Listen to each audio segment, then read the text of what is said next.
कि जिस घर में बेटी पैदा होती है वैसे माँ बाप के ऊपर पिछले जन्म का एक भी रुपये का कर्जा नहीं है। भगवान श्री राम कह गए हैं कि एक समय ऐसा आएगा, बच्चे ऑनलाइन से जुड़ेंगे और पिता का अंतिम संस्कार वीडियो कॉल से करेंगे।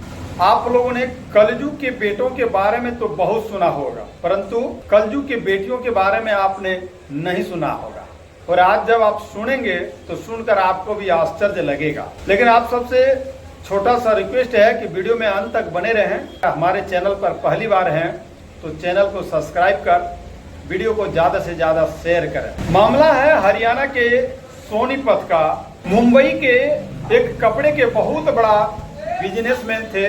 उनकी 3 बेटियां थी, तीनों बेटियां टीचर थी। एक माँ बाप अपने बच्चों को पाल पोस कर बड़ा करने में न जाने कितनी कठिनाइयों का सामना करना पड़ता है, और वही बेटे एवं बेटियां जब बड़े होने के बाद पराये जैसन हो जाते हैं, जिसका कहना बहुत ही विचित्र है। आज आपको हम एक सच्ची घटना सुनाने जा रहा हूँ। आप सुनेंगे आपके रोंगटे खड़े हो जाएंगे। ये घटना है हरियाणा के सोनीपत का, जहां बम्बई के एक बहुत बड़े कपड़े के बिजनेसमैन थे।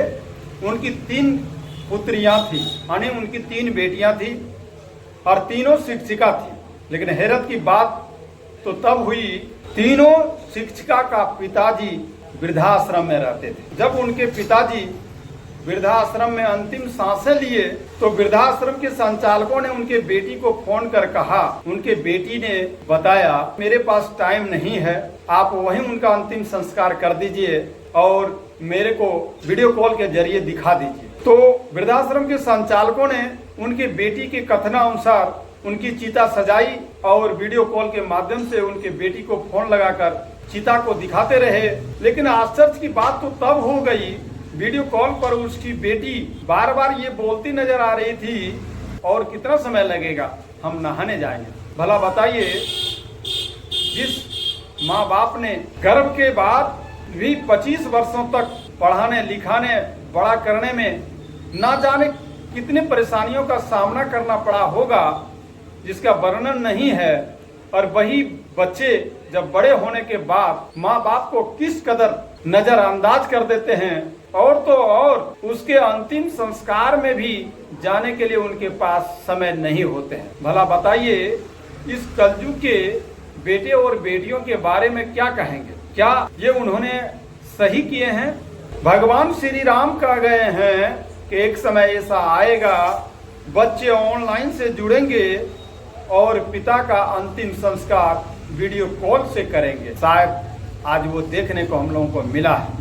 आज तक बेटों के बारे में तो बहुत सुने थे, ये कोई नई घटना नहीं है, परंतु बेटियों के बारे में शायद मुझे लगता है कि ये पहली घटना है। ऐसा बताया जाता है कि जहां बेटे काम नहीं आते हैं वहां बेटियां काम आती है, और बेटियां बढ़ चढ़ करके कई ऐसे कार्य किए हैं, जहां तक कि जीवन दान देने की बात हुई हो, किडनी देने की बात हुई हो, हृदय देने की बात हुई हो, तो वहां बेटियां तैयार हो गई है। आज वही बेटियां के ऊपर सवाल खड़े कर रही है कि जो बेटी के पास अंतिम संस्कार के लिए घंटा 2 घंटा समय नहीं है, वैसे बेटियों को बेटी कहलाना गुनाह है।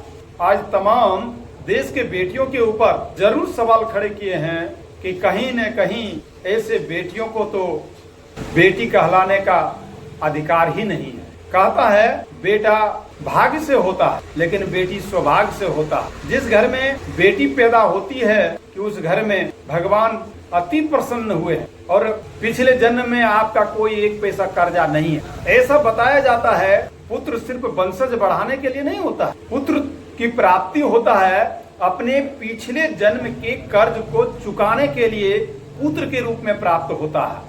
और जो पिछले जन्म में कर्ज लेकर के आए हैं, वो कर्ज को पुत्र बन करके वो चुकाना पड़ता है। और जिस व्यक्ति को पुत्र नहीं है, वैसे घर में पुत्री जन्म ले,